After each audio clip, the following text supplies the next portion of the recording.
Yep, absolutely. I mean, Golden State's obviously the most talented. They're not going to have Durant at least for the first game or two of the NBA Finals, but I actually think Toronto's got a shot. Kawhi's going to have to be superhuman like he was the last 4 games against Milwaukee. But if he can limit some of their perimeter guys, and maybe Bledsoe, who was all NBA defense this year, can limit Steph a little bit. You're not going to shut those guys down, but if you can limit them a little bit, I think the series could be more interesting than some of the pundits are expecting. Portland played no defense against Golden State in the Western Conference Finals. I think it's going to be a fun series. Kind of I'm looking at it right here, and the Raptors look like they were like the 5th or 6th best defense in the league on the year. So that's something they're going to need to get any kind of dent in Golden State's armor. Yeah, and I think they've got some guys, even their bigger guys like your Pascal Siakam, your Kawhi, even Ibaka to a certain point. Those guys can, when they get caught in a pick and roll, they can switch and still stay. As far as the lateral quickness goes, they can stay with the Steph Currys and the Klay Thompsons and those guys. So I think they're going to be able to bang a little bit with some of the bigs down low for Golden State, which they don't play a ton of. It's going to come down to shooting. I mean, if Van Vliet stays hot, Toronto's got a chance. But that Eastern Conference Finals, man, those last few games came right down to it. It was a lot of fun to watch. And Kawhi is just playing like one of the top 2 or 3 players in the world. I mean, he's been absolutely incredible. I know you're a huge basketball guy. Have you watched any of it? I have not watched any, man. I mean, yeah, I used to be a pretty solid basketball guy, of course, when the Pistons went on their last run with Chauncey and all that. And I got pretty heavy into it for a couple of years, even after they kind of faded out. And but maybe I'm not an invested fan. I'm not a huge basketball guy. I like the college basketball March Madness, of course. But maybe it's just because the Pistons aren't doing so well, but I've just become so bored with the mega teams. And for all those years, it was basically, okay, for the last 4 or 5 years, it was going to be Golden State and whoever LeBron is playing for. And, before that, it was going to be either Boston or Miami every year. It was always going to be the guy. And then, it was always the Lakers when Kobe was hot. And it just, there hasn't been a lot of parity from an outsider looking in. I haven't been watching. I'm not an insider. Maybe I'm completely wrong, but for the casual fan, I feel like the way that the NBA has gone about free agency and what has happened over the last probably 6 to 8 years has really kind of lost the casual fan. Yeah, I mean, I can see that, but my rebuttal would be that it's kind of a more exciting time in the NBA than it has been in the past because the players have a lot of the control as far as where they end up playing. They're signing a lot shorter deals. It really started with LeBron when he went to Miami, and then even more so when he came back to Cleveland. He kept signing these one year max deals, which gave him all the leverage over his team. And other players have followed. I mean, you've seen guys force trades like a Kawhi, who is now in the Eastern Conference Finals, and then takes out Milwaukee, the top seed. Mm-hmm. So that's ended up being for a small market team in Canada. I mean, who the heck wants to go there? They end up going to the NBA Finals because they land a marquee player in this weird situation where he's forced his way out of San Antonio. So now they've got a chance to go on a run that, maybe Kawhi leaves after this year. But you're seeing a lot more of these guys that instead of having the known commodities every year, your teams like your Toronto's can pop up who had struggled every year. And then you see the shift with LeBron going to the West, which totally opened up the Eastern Conference. And I don't know if you've watched over the last, your entire lifetime, but the NBA's always been a league of dynasties. I think. Oh, sure. I saw the other day that over the last 60 years, 54 of those NBA Finals matchups have involved Pat Riley, Red Auerbach. It was Jackson. In some way the Lakers, the Spurs. I mean, it was Phil Jackson. Actually, I can take that a step above. I remember before Golden State went on their run, and this is one of my beef with why I kind of quit being a casual fan, was there was a stat out there that every championship since the 40s or 50s had been won by only 8 teams. And it was pretty much true. You look through it, and it was the Lakers, the Bulls, the Pistons even were included in there. But, Boston, it basically was the same group of teams had won almost every championship in 6 decades. Yeah.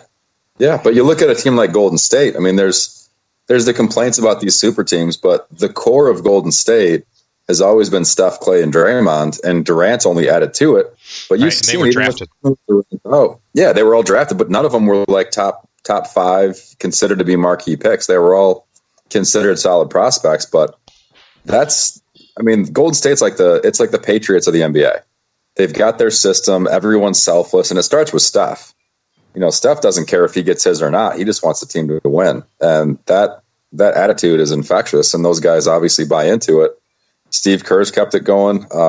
They've rotated these guys in that, like your Maurice Spates a few years ago, got a huge contract, has done nothing since leaving Golden State. You've seen this time and time again with them. It's much like New England in the NFL. So you can do it. You just have to hit on some draft picks in a big way like they have. And then once you build that culture, you get a guy like Durant who wants to come and join it because you can't beat him. Sure. So I appreciate Golden State. Yeah, I don't. Adding Durant for me, not that I care. I don't really care. For me, if I was Durant, I think he missed the opportunity to go. Like I thought he should just go to the Lakers when he was looking before LeBron got there. He'd get a max lifetime contract, be the start of a new team. It was weird to me to see him just kind of jump ship to the team that he just couldn't beat. That was strange for me. I didn't know that I like that as a basketball fan. I wasn't a big fan. Obviously they're doing amazing things, but yeah, I don't know. I guess you just want to be part of that run. Yeah, definitely. I think the NBA is it's interesting to me because there are so many big stars now, and a lot of them have, a lot of personality and a lot of cachet. And I guess this is me speaking as a fairly passionate NBA fan, but if you're following along, the storylines, the NBA offseason, it almost never ends because your free agency comes up. Obviously, the draft is coming up. The lottery was just decided. If you think it's rigged, New Orleans and Phoenix got the top 2 picks. So I don't know. I don't think those are the big markets the NBA would want to have those top 2 picks if they were choosing.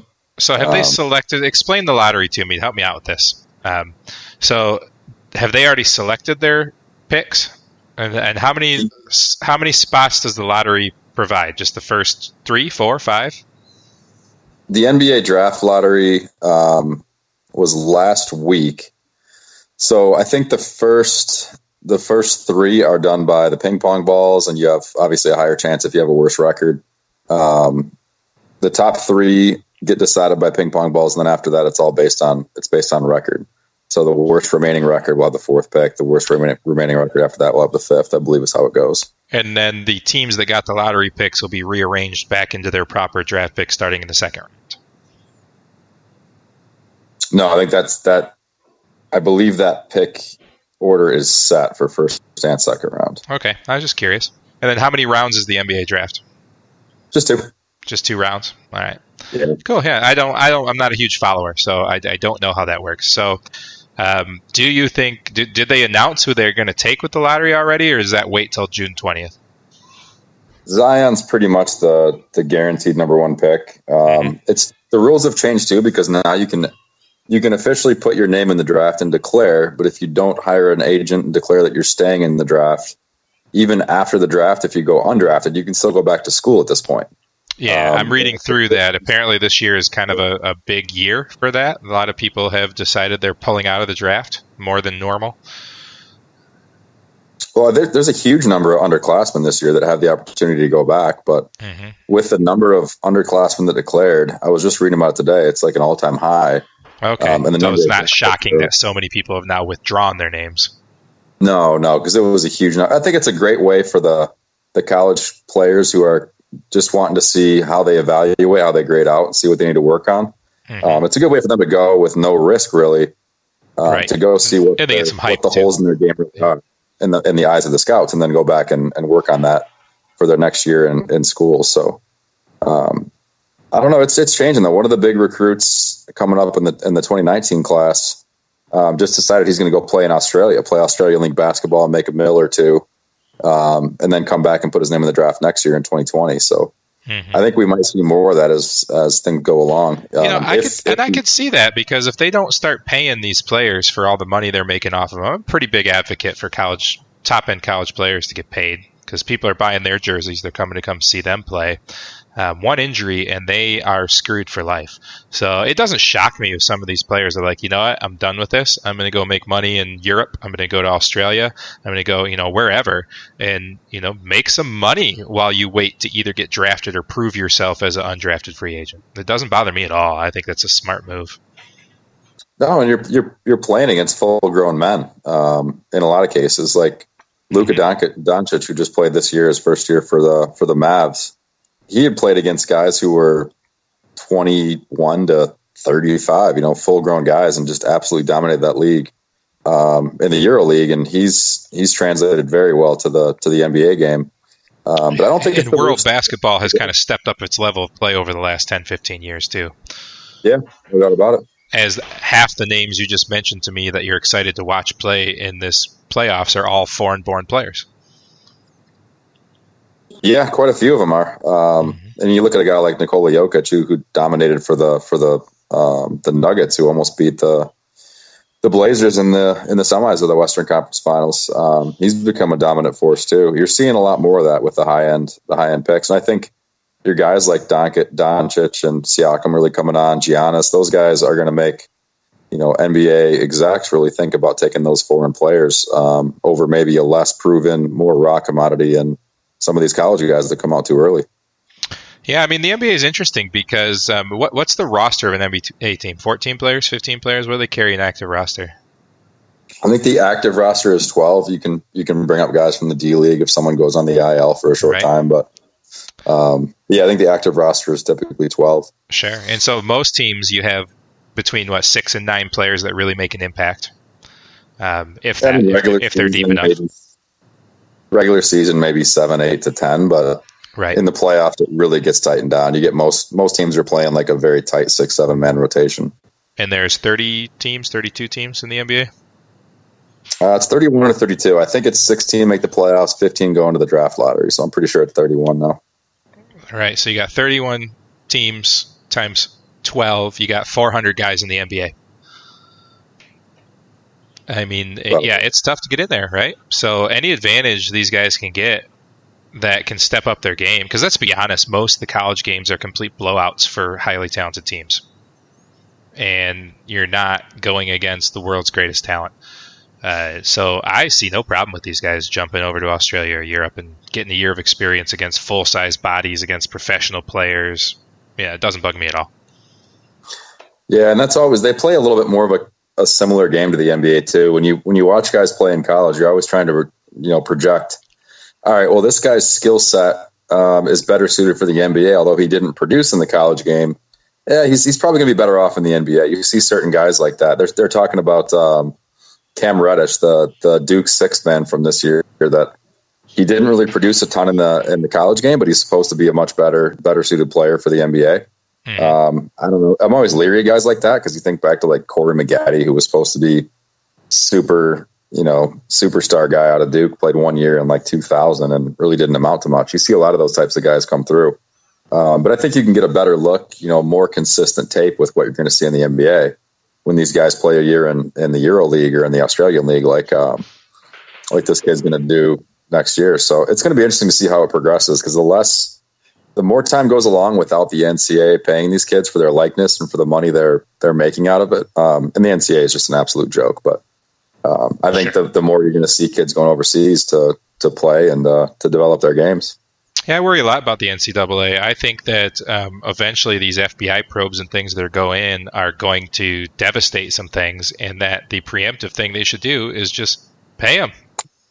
Just pay them. Let them. If they want to buy, if the school wants to buy mama a house and move the kid there, let them. I don't care. I really don't. Like it's a joke about colleges being nonprofits and caring about education. They don't. They care about donors. They care about money coming in. They care about sponsorships. They don't care about the rest of that stuff. It doesn't bother me. Pay these guys. And I know they get a free education. They get things that people don't get. But when these programs make millions of dollars, when the NCAA makes billions of dollars, give these kids something. Let them, give them $5,000 a semester. Give them a car to drive. I don't care. It doesn't bother me at all. Pay them. Yeah, and I think it's frustrating from a fan's perspective because I've always been a fan of the Michigan basketball program. I grew up going to games for Michigan hoops, and I look at the program the last 6-8 years as it's kind of come to